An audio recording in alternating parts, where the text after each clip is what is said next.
certificate return its issue to Uba and issue a fresh one to Obinna Uzo of the People's Democratic, who came second in the poll. The judgment, which he insisted occasioned a grave miscarriage of justice against him. He decried that he was neither served with the court processes nor hearing notice with respect to the suit before the court proceeded to deliver that judgment against him. And on politics, Coalition of All Progressives Congress support groups wants the party's National Working Committee to lift suspension on some of its executives. This, the group said, will boost efforts of national reconciliation and fast-track the entrenchment of APC ideology under the leadership of Adams Oshiomhole. The coalition commended and aligned itself with the plan of the National Working Committee to fill the vacant leadership position.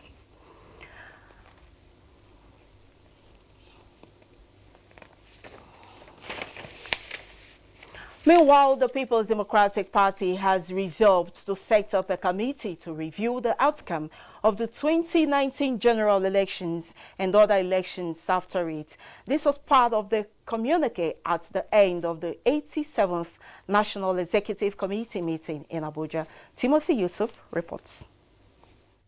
Eliminating electoral violence and a retrospective look at the January 14 Supreme Court judgment on the Imo State governorship election.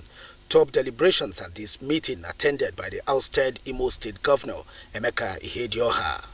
Former Vice President and the party's candidate in the 2019 presidential election, Atiku Abubakar, puts up the idea of the committee, which was adopted by the meeting. As true Democrats, we conceded power to the opposition. I would like to propose that a strong committee to review the last elections and recommend to the party needed reforms and address the challenges in the last elections be set up forthwith. PDP National Chairman Uche Secondus and other speakers assured Nigerians of the party's commitment towards the defense of democracy and its institutions. Timothy Yusuf, NTA News. Away from that, President Muhammadu Buhari has left Abuja for London, the British capital, ahead of inaugural UK-Africa Investment Summit beginning on Monday. The president, accompanied by the governors of Abia, Gombe and Kogi states, was seen off at the Nnamdi Azikiwe International Airport by Minister of the FCT Command, Musa Bello, Secretary to the Government of the Federation, Boss Mustafa, Permanent Secretary of the State House, Jalal Arabi, Inspector General of Police Mohammed Adamu, and other senior government officials. The London Investment Summit is expected to create new partnerships that will deliver more investment and jobs to the benefit of the people and businesses in African countries and the United Kingdom. Apart from highlighting new perspectives on UK-Africa Partnership for Prosperity, issues of sustainable finance and infrastructure, trade and investment, future African growth sectors and clean energy will also dominate discussions at the summit.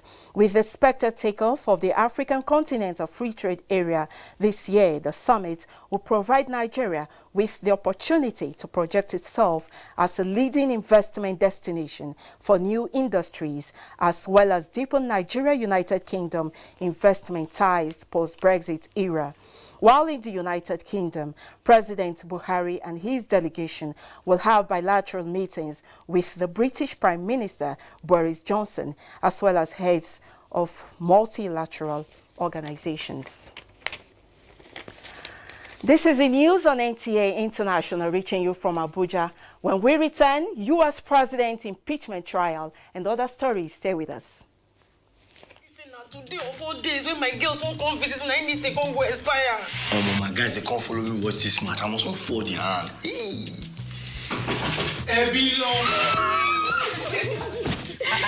Babe, what's happening now? Sorry to disappoint you, but my subscription don't expire. The match is not on my GoTV package. Now your holla be that. I beg, give me your phone. I can show you how you go take do it for my GoTV app for your phone. Life is so much easier with my GoTV app. make payments, clear error messages, change your package. You can also check your due dates and keep abreast of your payment history.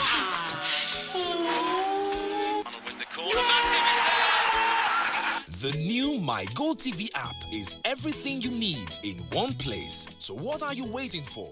Download My Go TV app now from Google Play or App Store to enjoy the easy life. Go TV. Live it, love it.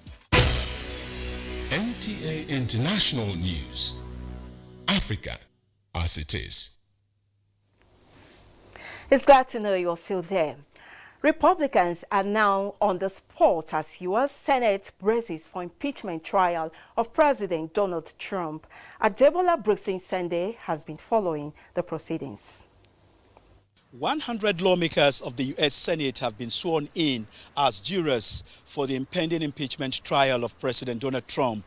Will all senators now stand and raise their right hand? Chief Justice of the Supreme Court, John Roberts, administered oath to the senators to do impartial justice. In the coming weeks, the senators will decide whether Mr. Trump should be removed from office following the charges brought by the House of Representatives. The trial is scheduled to begin on the 21st of January. Mr. Trump is accused of abuse of power and obstruction of Congress. An independent federal watchdog, the Government Accountability Office, found that Mr. Trump's administration broke the law when it withheld millions of dollars in security assistance to Ukraine, citing violation of a 1974 law that protects spending decision of Congress. If Trump is removed from office, is going to scuttle the American democracy and is going to impact heavily on global democratic practice. And I believe the Americans are very aware of this.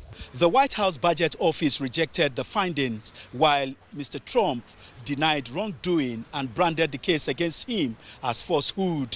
However, President Trump's fates, who says he wants a short trial, now rests with a Senate controlled by 53 Republicans, many of whom have already dismissed the charges against him out of hand. President Donald J. Trump, I believe, will survive the attempt to remove him from office, because those that support or determine who wins elections in America are the hawks, the realists, those that control global diplomacy, using the military approach, using the power approach. They sustain the military industrial complex. They have the money. And I believe they will bankroll the Trump administration and influence his re-election come November this year. White House officials and senior senators have predicted the trial will last 2 to 6 weeks. The impeachment trial of former President Bill Clinton was 5 weeks long. Adebola Brooks-Sende, NTA News.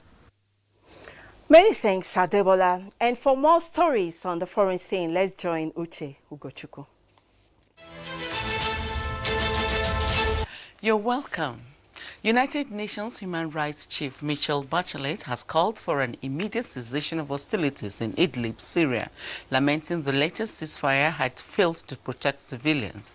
About 350,000 Syrians, mostly women and children, have fled following a renewed Russian-backed offensive in the opposition-held Idlib province since early December, forcing them to seek shelter in border areas near Turkey.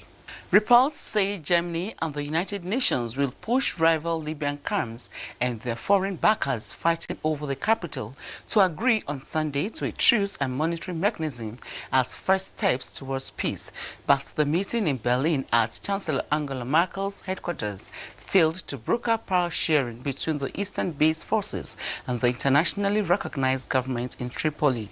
And Ukrainian Prime Minister Oleksiy Honcharuk tendered his resignation on Friday after an audio recording suggested he had criticized the president. Speculations over Honcharuk's position has grown this week after a recording of a man discussing Zelensky's purported lack of knowledge of economics was circulated on messaging channels, apparently at a meeting of the Prime Minister, Finance Minister and the National Bank of Ukraine in December. Meanwhile, Honcharuk said the recording had been doctored and was made up of different fragments of what had been said at government meetings.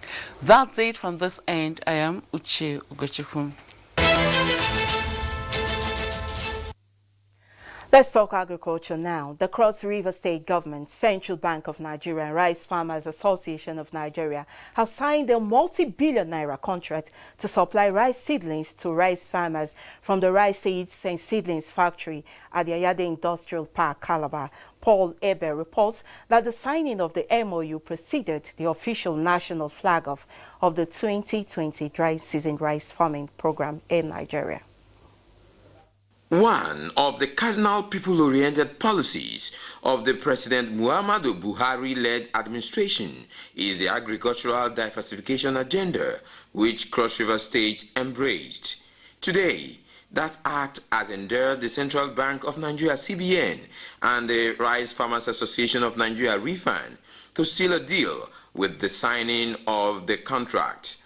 With the signing over at the State Executive Chambers, Calabar, the entire RIFAN National Executive and the CBN moved to the Ayade Industrial Park for the official flag-off of the 2020 dry season rice farming program in Nigeria.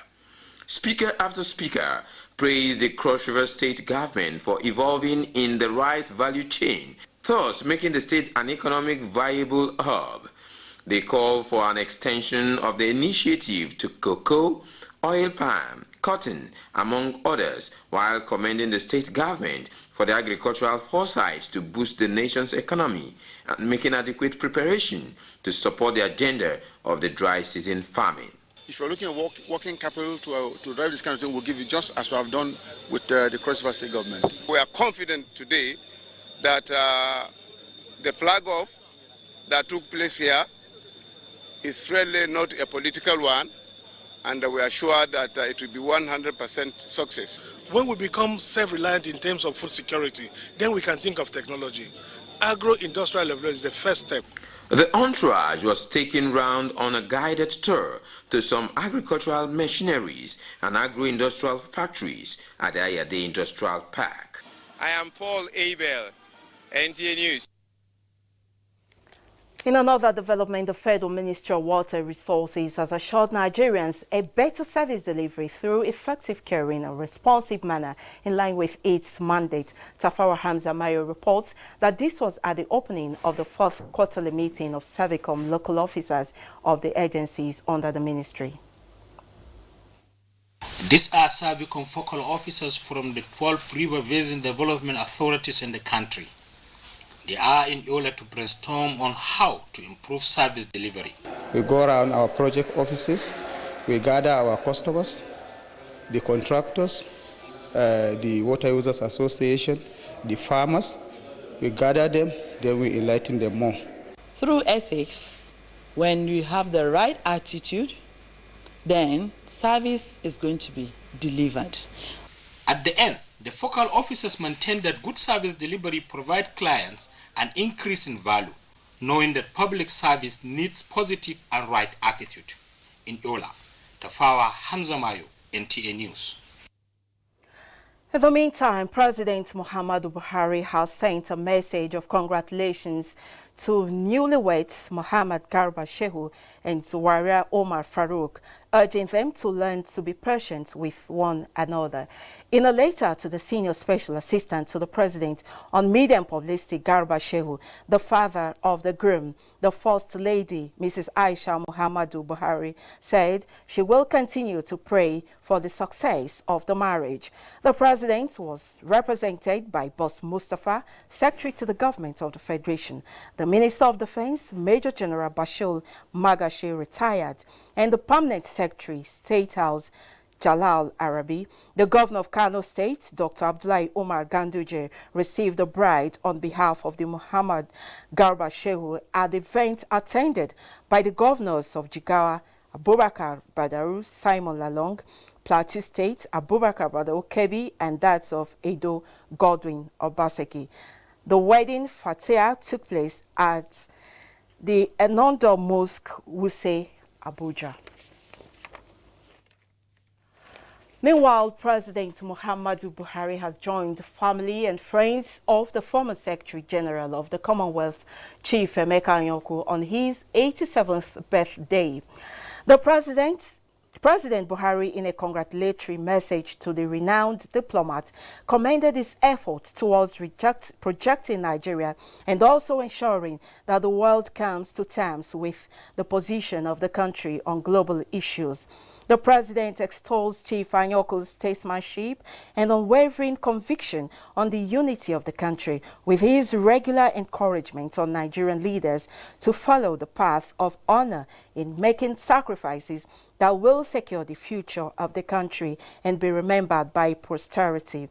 The president prays that the Almighty God will grant Chief Anyoku longer life, good health, and more strength to keep using his wealth of experience to serve the country.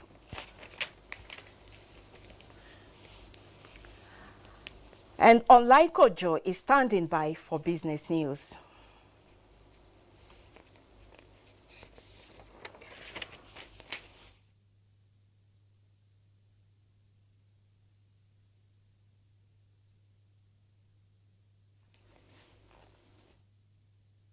Next is sports updates. We can't bring you business news now.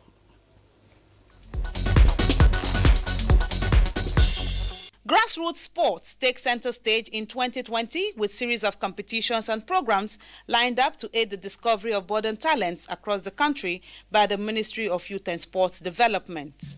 Apart from National Youth Games, we are going to be involved in the Headmasters Cup for primary schools. We are going to be involved in the Principals Cup, which is for secondary schools. We are going to be involved more proficiently in Awesome Games, which is meant for military and paramilitary personnel in the country. The main bowl of the Moshood Abiola National Stadium, Abuja, is agog with activities as about 80 para-athletes converge for a two-day national trials ahead of the International Para-Athletics Championships built for Dubai, March 14 to 17. I'm hopeful because looking at the performance, what I threw, I think it's enough for me to be selected. It's those that are sure that their speed is a particular limit, or the throws, there are high limits and lower limits, so it's not an all-comers affairs. The Dubai Championships in March serves as qualifiers for Tokyo 2020 Paralympics.